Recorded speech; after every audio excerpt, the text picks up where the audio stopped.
ഒരു പാസ്ത ഉണ്ടല്ലോ ഉണ്ടാക്കി കഴിഞ്ഞ് കഴിഞ്ഞാല് ഇത് എങ്ങോട്ട് പോകുന്ന പോലും അറിയില്ല കേട്ടോ. അടികൂടി നമ്മൾ കഴിക്കും. അത്രയ്ക്ക് ടേസ്റ്റ് ആണ് കേട്ടോ.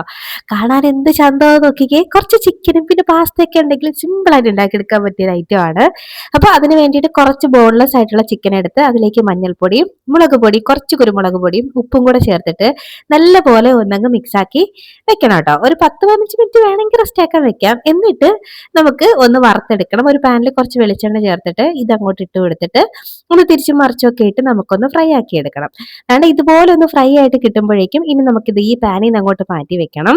ഇനി അതേ പാനിലോട്ട് തന്നെ ഒരു സവാളയും പിന്നെ വെളുത്തുള്ളി അല്ലിയും കൂടെ ഒന്ന് കുനുകുന അരിഞ്ഞതാണ് കേട്ടോ അതിലേക്ക് ചേർത്ത് ഒന്ന് വഴറ്റി, ഒരു തക്കാളി ഒന്ന് കുനുകുനാന്ന് അരിഞ്ഞതും ചേർത്ത് അതും ഒന്ന് വഴറ്റി അതിന്റെ പച്ചമുളകൊക്കെ ഒന്ന് മാറി വരുമ്പോഴേക്കും ഉണ്ടല്ലോ ഇനി ഇതിലേക്ക് കുറച്ച് മുളക് പൊടിയും കൂടെ ചേർത്ത് കൊടുക്കുക, ഒരു ടീസ്പൂണൊക്കെ. ഇനി എന്നിട്ട് അതിന്റെ ഒരു പച്ചമണം മാറി വരുമ്പോഴേക്കും ഇതിലേക്ക് പ്രധാനമായിട്ട് ചേർക്കേണ്ട കാര്യമാണ് ടൊമാറ്റോ കെച്ചപ്പ്. ഒരു 2 ടേബിൾ സ്പൂണോളം ചേർത്തിട്ടുണ്ട്.